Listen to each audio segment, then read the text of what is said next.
Hello friends, स्वागत है आपका हमारे यूट्यूब चैनल में।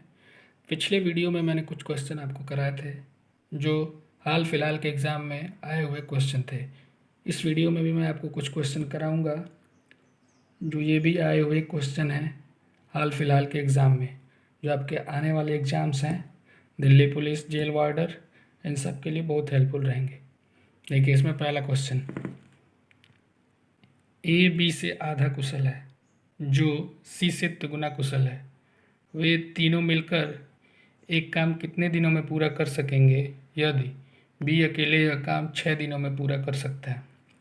देखिए, सबसे पहले हमको A B C find out करना होगा।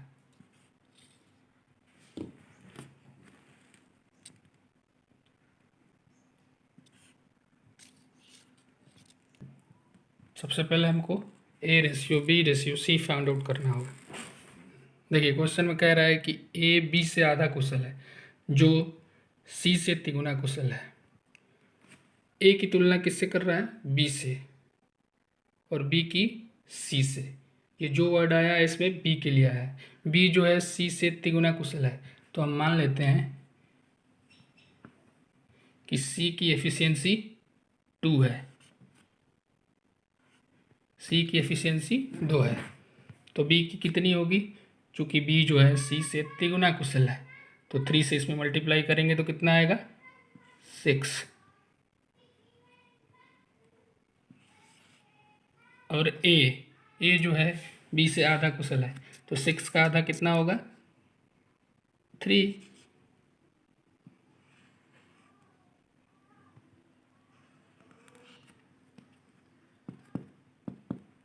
तो जो हम रेशियो फाइंड आउट कर पाए हैं, A ratio B ratio C, वो है 3:6:2। आगे बोल रहा है क्वेश्चन में कि यदि बी अकेले यह काम 6 दिनों में करता है। बी काम कितने दिनों में करता है? 6। और बी की एफिशिएंसी कितनी है? 6।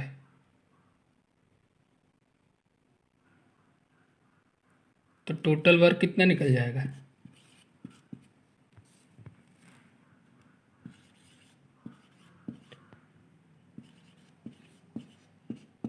Total work equal to 6 × 6। ये जो 6 है वो बी की एफिशिएंसी है, और इस काम को करने में इस काम को करने में बी को 6 दिन लगते हैं, तो टोटल वर्क आएगा 36। पूछ रहा है कि ए बी सी तीनों मिलकर इस कार्य को कितने दिन में कर सकेंगे। तो हमें ए बी सी की एफिशिएंसी फाइंड आउट करनी होगी, जो कि हम आसानी से कर सकते हैं, क्योंकि ए की एफिशिएंसी 3 है, बी की 6 और सी की 2। तीनों की एक साथ मिलकर कितनी होगी?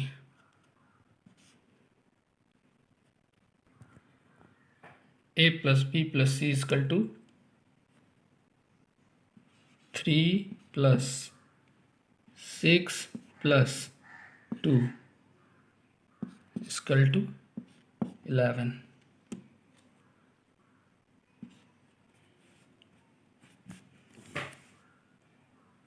तो बी यह काम तो तीनों मिलकर यह काम कितने दिन में करेंगे? डिवाइड कर देंगे टोटल वर्क डिवाइड बाई 11। अगर से करते हैं 3 11 3 ज़ा 33, 11 2 ज़ा 22, 11 7 ज़ा 3.27। यही आंसर होगा 3.27। यानी इन तीनों मिलके 3.27 डेज़ में 3.7 डेज़ में कार्य को कंप्लीट करेंगे। देखिए, बी नंबर ऑप्शन है इसमें। ठीक है। अब सेकेंड नंबर क्वेश्चन, दो संख्याओं का महत्तम समापवर्तक और लघुत्तम समापवर्त्य क्रमशः 2 और 60 है। यदि उन संख्याओं में से एक दूसरे की तुलना में 14 अधिक है तो छोटी संख्या ज्ञात करें। देखिए, एक फॉर्मूला होता है जो सभी लोग पढ़े होंगे,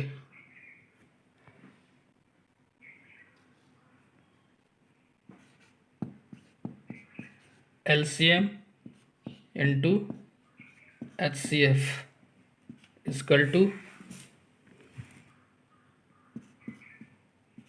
फर्स्ट नंबर गुणे सेकेंड नंबर।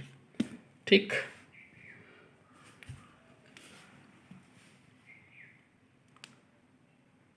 तो हमें HCF दिया है 2 और LCM दिया है 60 और संख्याओं के बारे में कह रहा है हमें संख्याएं फाइंड आउट करनी है जिनमें से हमें छोटी संख्या के रूप में क्वेश्चन में पूछ रहा है। तो देखिए संख्याओं के बारे में ये जानकारी दी है कि उन संख्याओं में से एक संख्या दूसरी की तुलना में 14 अधिक है। तो हम ऐसे 2 नंबर हम सोचना पड़ेगा जिनको मल्टीप्लाई करने से कितना है 60 इंटू 2 इक्वल टू 120 है जिनको मल्टीप्लाई करने से 120 और उनमें एक संख्या दूसरी की तुलना में 14 अधिक हो तो एक संख्या हम ले लेंगे 6 और दूसरी 20।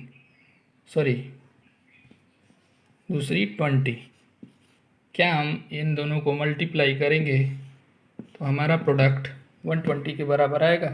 तो बिल्कुल आएगा। और क्वेश्चन में कह रहा है कि एक संख्या दूसरी से 14 अधिक है। तो अगर हम मानते हैं कि एक संख्या 6 है और दूसरी 20 है तो जो 20 है वो 6 से 14 अधिक है।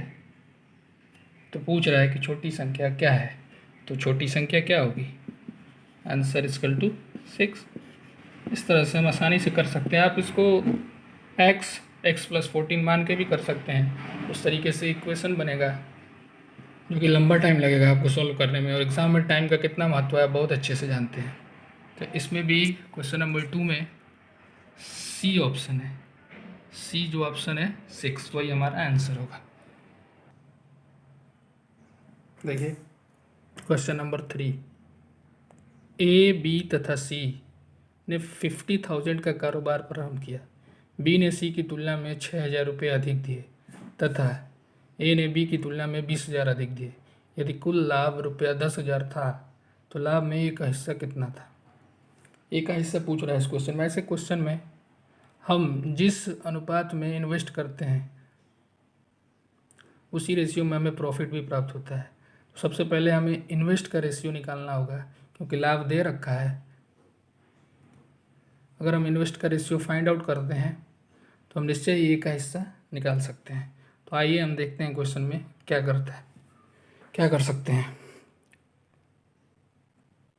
देखिए बी ने सी की तुलना में 6,000 रुपये अधिक दिए, ये बी हो गया ना।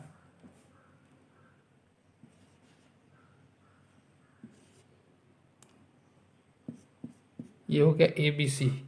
दे रहा है कि बी ने सी की तुलना में 6,000 रुपये अधिक दिए। मान लेते हैं कि सी ने एक्स दिए, सी ने एक्स दिए, बी ने कितने दिए एक्स प्लस 6,000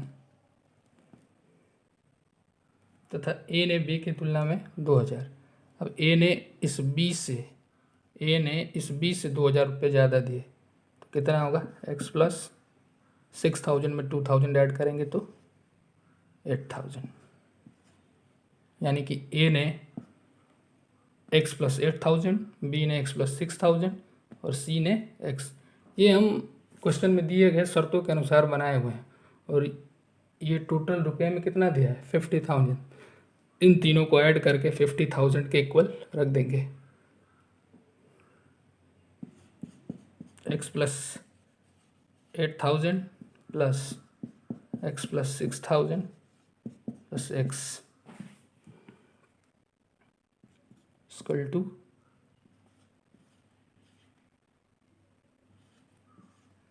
अगर यहाँ से हम सॉल्व करते हैं 3x plus 14,000 equal to 50,000। x अगर फाइंड आउट करेंगे तो इसको इधर ले जाएंगे, 36 होगा, 36 में 3 से डिवाइड करेंगे तो 12,000। तो ए का हिस्सा जो आएगा वो आएगा 12,000। यहाँ रखेंगे इस वाले में 12 + 8,000 20,000।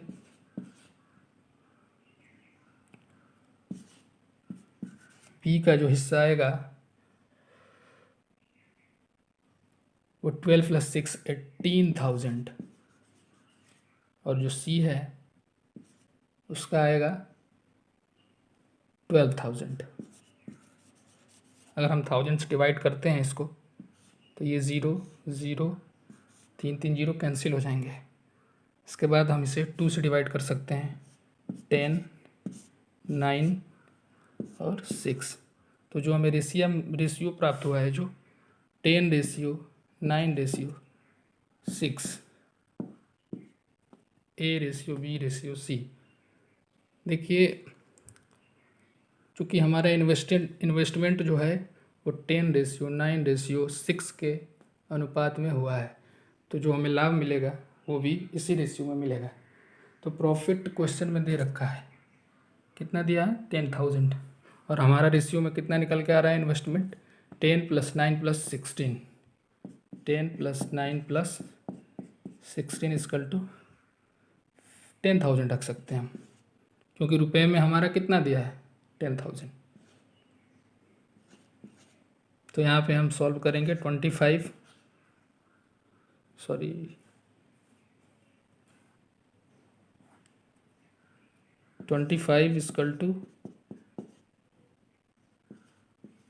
10,000। यहाँ से 1 की वैल्यू फाउंड करेंगे 400 और हमें कितनी की वैल्यू निकालनी है 10 की, क्योंकि ए ने किस अनुपात में लगाया है 10। तो ए का जो हिस्सा होगा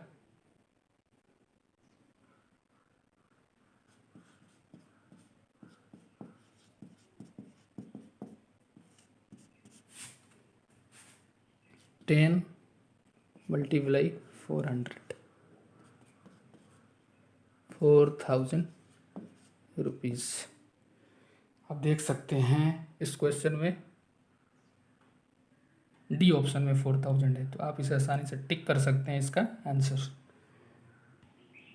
अब देखिए 4 नंबर क्वेश्चन। 10 सेंटीमीटर त्रिज्या वाला एक गोला पिघलाया जाता है और 10 सेंटीमीटर वाला शंकु बनाया जाता है। शंकु का व्यास ज्ञात करना है। आसान सा क्वेश्चन है, लेकिन ऐसे क्वेश्चन भी एग्जाम में आते हैं और ये आया हुआ ही क्वेश्चन है।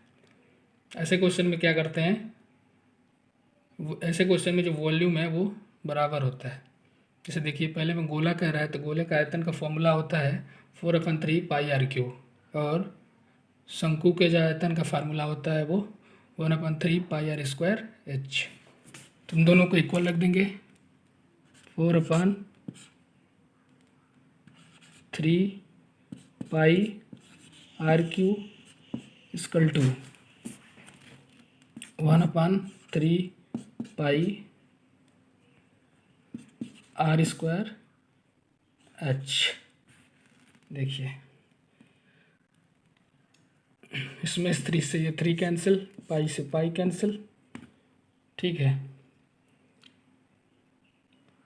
10 सेंटीमीटर त्रिज्या दिया है गोले का, तो यहाँ पर 10 का क्यूब हो जाएगा 4 मल्टीप्लाई में =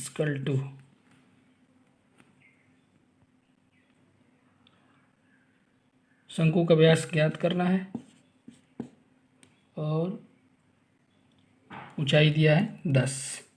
तो देखिए 4 × 10 × 10 10 = r² × 10। 110 से इधर का एक 10 कैंसिल हो जाएगा। अब देखिए ये होगा 400 = कैपिटल R²। तो R का स्क्वायर रूट निकालेंगे यहाँ से,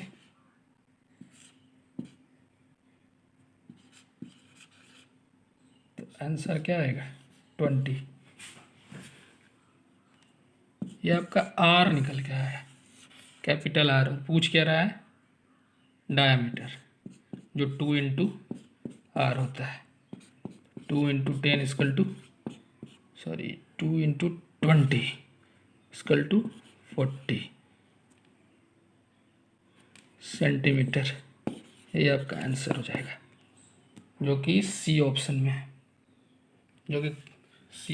है, ठीक है, ये आपका आंसर होगा।